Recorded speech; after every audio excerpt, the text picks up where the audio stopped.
Welcome, everyone, to this next episode of God and Race and Grace with St. Luke's North Park. I'm really excited tonight to have our guest be Irving Hernandez, who I've known for many years, actually, by now. I should think of how many years it is, through St. Paul's Cathedral. And it's been a blessing to know you, Irving, and your family. And I'm just grateful that you're spending some time with us tonight. So if you would, just introduce yourself and maybe in particular the fight that you have been fighting for a while. Hi, Father Colin, and hello, everybody. Thank you for having me on, and I'm blessed to be here at this moment and being in this dialogue with you and the community. So my name is Irving Hernandez. I am 25 years old. I've been in this country since I was 6 years old. I came from Acapulco, Guerrero in Mexico. I'm known as someone who is undocumented. In 2012, I was fortunate enough to apply to Deferred Action for Childhood Arrivals, aka the DACA program. I've been a recipient of DACA ever since. From 2012 until now, I've been able to attend university. I went to San Diego State as an aerospace engineer. I graduated in 2017. And I've been a Episcopalian for, as long as I can remember. Been part of this, border region, which is, the city of San Diego. And, all my life has always been in this border region. It's such a complex and beautiful region, yet, we are hit with pretty much every single, social, racial justice out there. And, I've been, again, fortunate enough to also be at the forefront of, the DACA fight. I've been on several legislative visits. I've been a delegate for some organizations to go talk to senators, congressfolk about, the need for a pathway for citizenship for DACA recipients, along with the rest of our undocumented community, and why it's important not to sell out any part of our undocumented community. San Diego is a militarized zone. We do get hit with both, Border Patrol and ICE. They have tremendous powers, they have tremendous weapons, and, little to no jurisdiction on what they can and cannot do. And so it's very important that, anything moving forward, this Congress takes into consideration the humanity of every single person. We do have children in cages. We do have people getting denied the ability to, apply for asylum when they are fleeing war-torn countries, places where they have little to no food. And so, again, we are in a time where the undocumented immigrant, even those that are coming here documented, are being stripped away from their humanity. And, it's so amazing how wicked at times this world can be. But I have found strength and resilience in my faith in God that I am truly astonished that I haven't broken up until this point. And I guess the simplest way I can put it is, all my life there's been either a physical or a systemic border. And my faith, my belief in God, and the knowledge that everything can get better and will get better has been a bridge to the next opportunity. And so, that's kind of, a quick tip of who I am and, what I'm doing. Yeah, thank you. And you also you just wrote an op-ed in the Union Tribune 2 weeks ago. I mean, you really are one of the local leaders right now speaking out about DACA. Where are we at with DACA? I mean, it feels like it's unfortunately been low on the agenda for some time now. Is there hopefulness and any kind of time to come about sort of what happens next, and what would you hope? What do you hope as a DACA recipient? What's the kind of path that you would like to see us on? So let's start from the start. In the beginning, The DACA program was originally signed as an executive order under President Obama, but let it be known that it was not gifted to the undocumented community. Since since 2001, the undocumented community has fought for the DREAM Act, has fought for a pathway to citizenship, and we've been promised time and time again for a reform or a pathway to citizenship, and that never came about. And then when former President Obama took office, one of the things he was going to do is a reform or a pathway to citizenship for everybody. That did not come. Again, remember that it was a Democrat in office. It was a Democrat majority in the House of Representatives and a Democrat majority in the Senate. And the best thing that they gave us was a 2-year work permit, renewable. It was about $400 to $500 every time you renewed it. And it didn't even give you the opportunity to go visit your loved ones across the border. So again, it was not a gift. It was something that was fought for during a time where there was no protection. So people like who were protesting, who were going to legislative visits, could actually have got detained and deported back then for fighting for their basic human rights. So you fast forward to the 8 years of Obama, and nothing truly came about after DACA. DACA was only meant to be the first step in the right direction. The executive cannot pass immigration reforms or legislation. Only the Senate and the House of Representatives can. Obama only did this to ensure that there was some protection out there. But unfortunately, both House and Representatives in Congress did not take up the mantle, did not do what they're supposed to.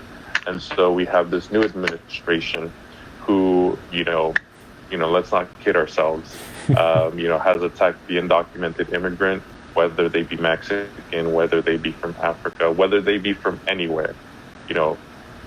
We undocumented people are his number one target, unfortunately. And so obviously he targeted the DACA program. In 2017, Jeff Sessions came out and rescinded the program, pretty much stopping all renewals, all initial applications. We've people who have grown into the DACA program, like myself, we took a leap of faith. We went out there, gave the government our information, and said, we are not going to live in the shadows.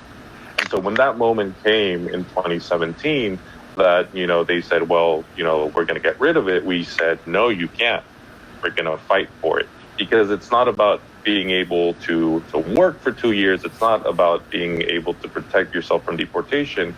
It's about us. It's about defending our own humanity. And so we said, we will not go blindly into that good night. And so we fought it. We took it to court. Fast forward a couple weeks ago, we won. We won. What the Supreme Court told this administration is that, yes, you can get rid of it, but you have to take steps in order to do that, primarily talking to these DACA recipients and seeing what's the best, what can you give them while you get rid of this program? Pretty much take away and, but at the same time, substitute with something else. And we know that this administration wants to get rid of everything, but not substitute it with anything. Ergo, healthcare. And so, here we are again in a position where we have heard rumors that this administration will once again try to rescind the DACA program. Again, the DACA program is not the end-all be-all. Last year, the House of Representatives passed the H.R. 6 Dream and Promise Act, which is, it's the best pathway to citizen right now, but it's not completely ideal. Congress is giving up, certain funding for Border Patrol, ICE, and other things that are going to affect our community. But it's been stalled in the Senate for over a year. It's been sitting in Mitch McConnell's seat for over a year. Nothing has been done.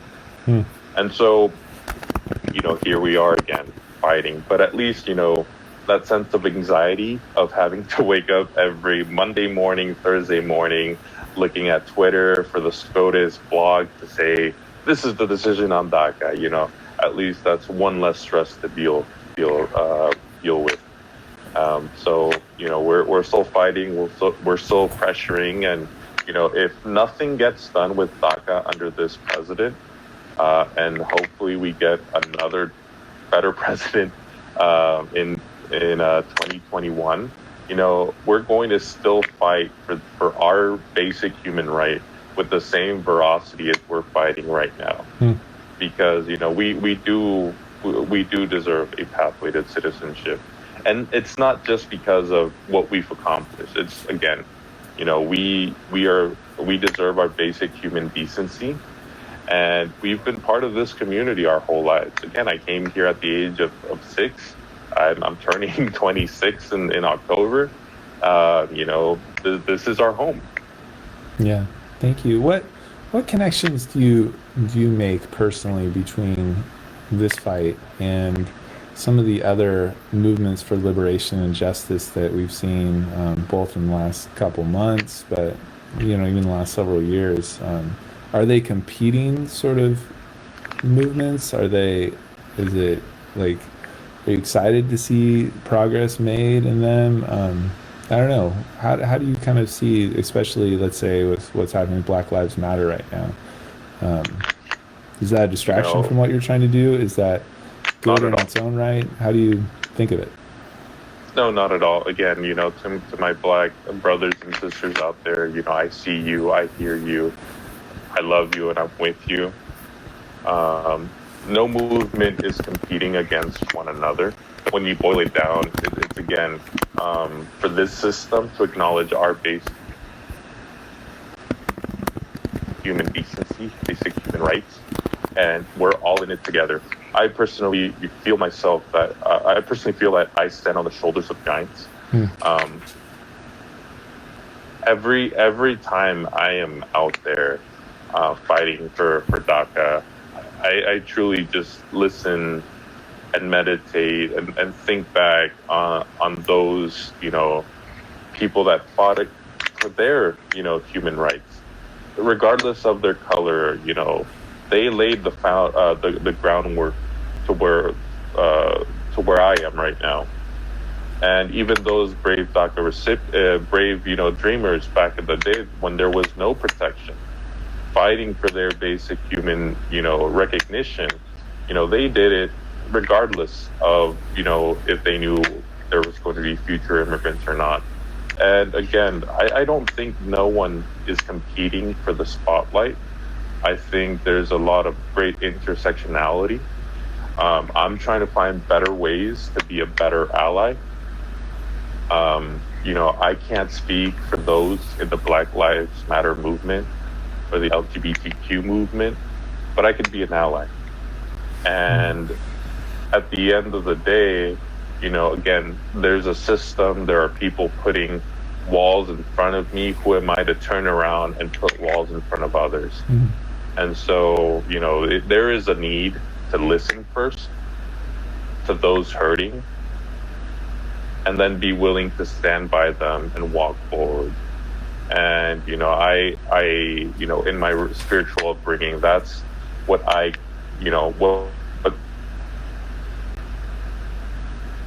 teachings of Christ. First, he would approach the stranger, listen to them, and then be willing to walk alongside them. And so, we are in dire times, but again, we cannot sell out one another. We the people can walk and chew gum at the same time. Politicians might not be able to, but we can. Thanks, Irving. How would you describe your own racial or ethnic identity, and how has it kind of formed or shaped your life? Well, I'm Mexican. I consider myself a Mexican. I am Latino. I since I was young, I grew up in a predominantly Catholic background. It's actually interesting how we ended up in the Episcopal Church. I needed to do my first communion. I forget how old I was. And so my mom saw this banner on this old-looking church that looked like a Catholic church. Yeah. And so she enrolled me in classes, and it was like a year and a half later where they told us, oh, this is an Episcopal church. I'm like, huh. All right. It's not the way it's supposed to go, but anyway. Huh? That's not the way it's supposed to go, I don't think, but good. Good. And then, we just, it aligned with our beliefs. And, we learned more about what it meant to be an Episcopalian. And, we got to know more and more of, this very diverse and caring community.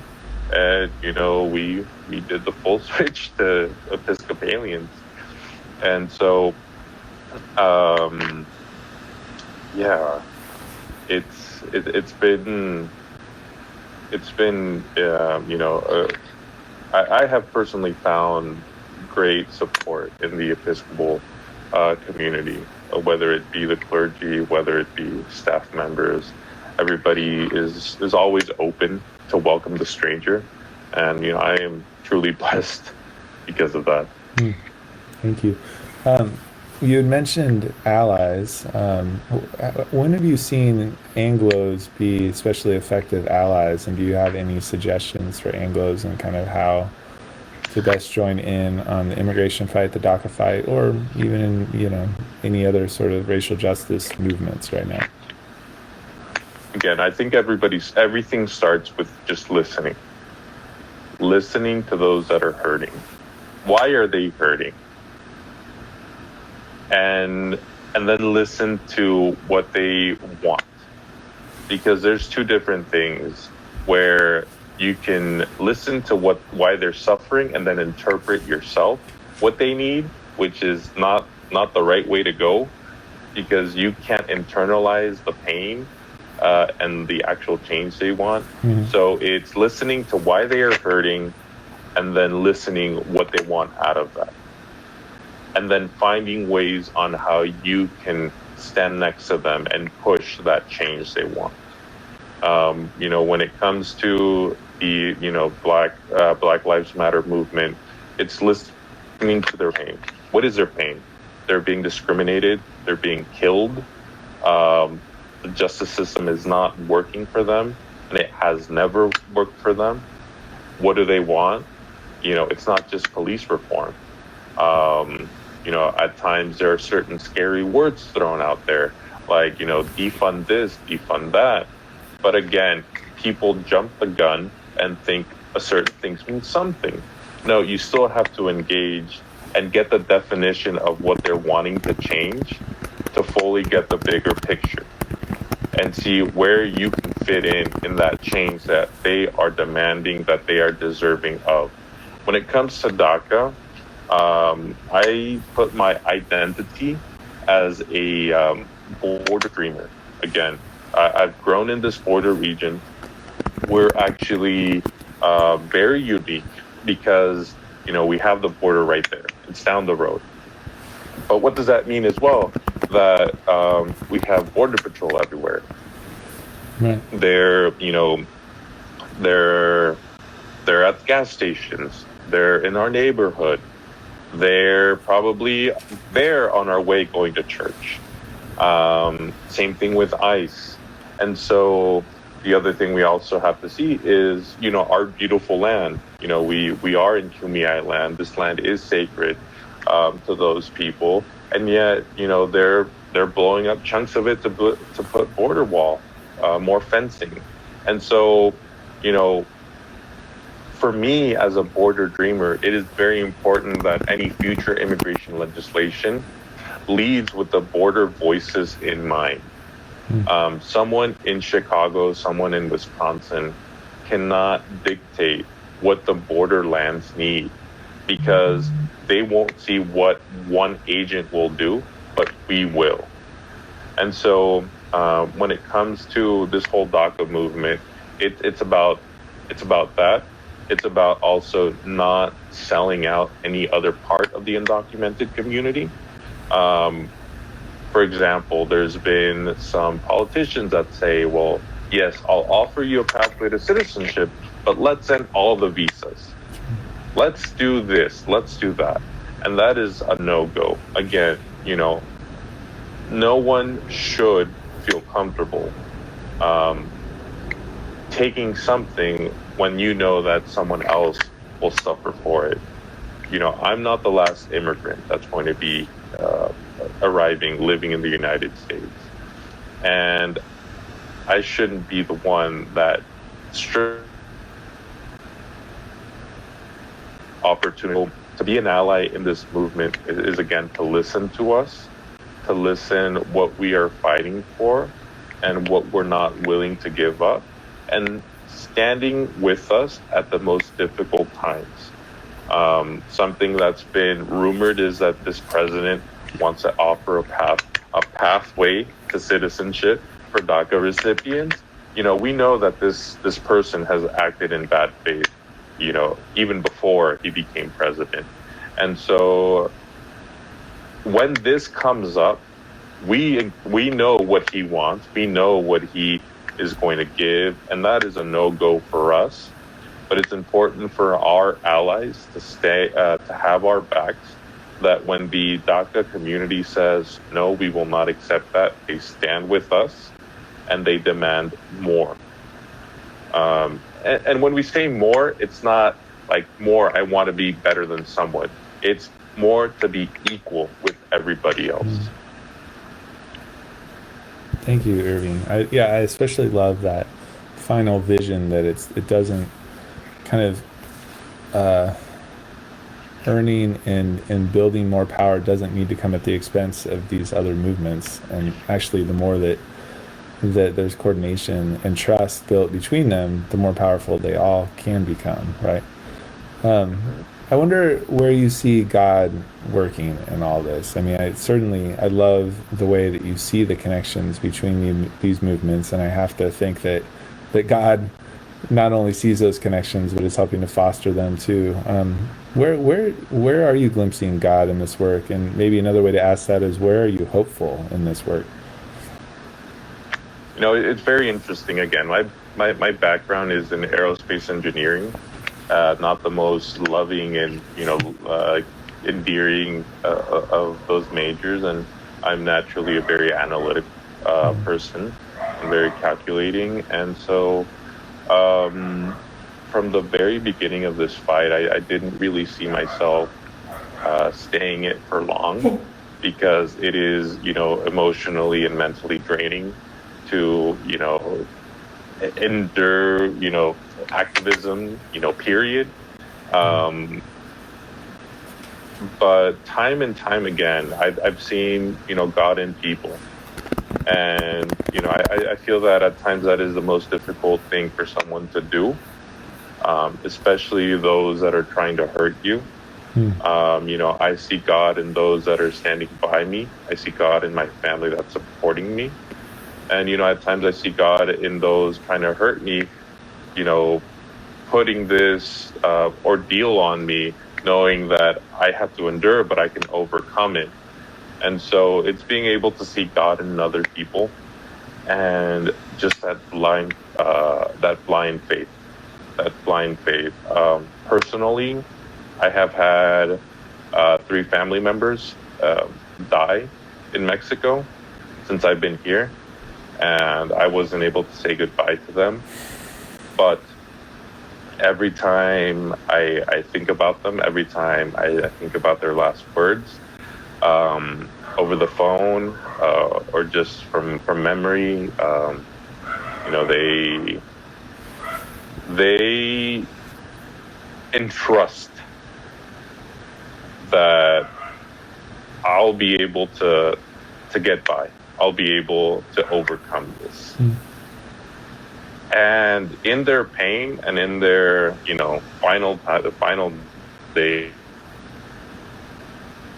comfortably, knowing that I can overcome this. And at times I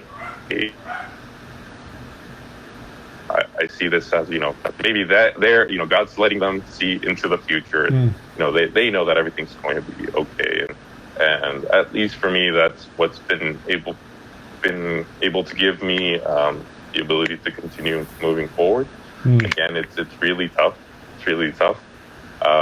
DC is full of monsters, and people that I think have willingly lost their humanity over the time. But I've been amazed at times the resilience I've had and the resilience I've seen in other DACA recipients fighting for this, and even those that don't have status, that are fighting for a pathway to citizenship. And so, I have not lost faith all these years, because I've been able to see, God's resilience within me, and I have been able to see God within others. Thank you, Irving. As we kind of wrap up, are there other things that you would like to share? Other things you wish we talked about? I mean, everybody knows we're in hard times, really hard times, and things just seem to get worse. But I'm very hopeful that we will see this through. We just need to take it day by day, step by step, but continue building, not destroying. And again, I think we the people can walk and chew gum at the same time. And build these roads to a more inclusive, more just society, one in which God has been trying to build time and time again. But no, I am hopeful. Yeah, it's especially heartening to me that a leader like you in this local DACA fight sees so clearly the connections with other liberation movements, and it really does feel like a hopeful sign. So thank you for your wisdom and generosity of spirit and vision. I think your faith is informing all that too. So speaking of which, I was wondering, as we close, would you be willing to say a prayer for us? I'm not really good at saying prayers, but I can give it a try. You can do it any language. Yeah, cool. Yeah.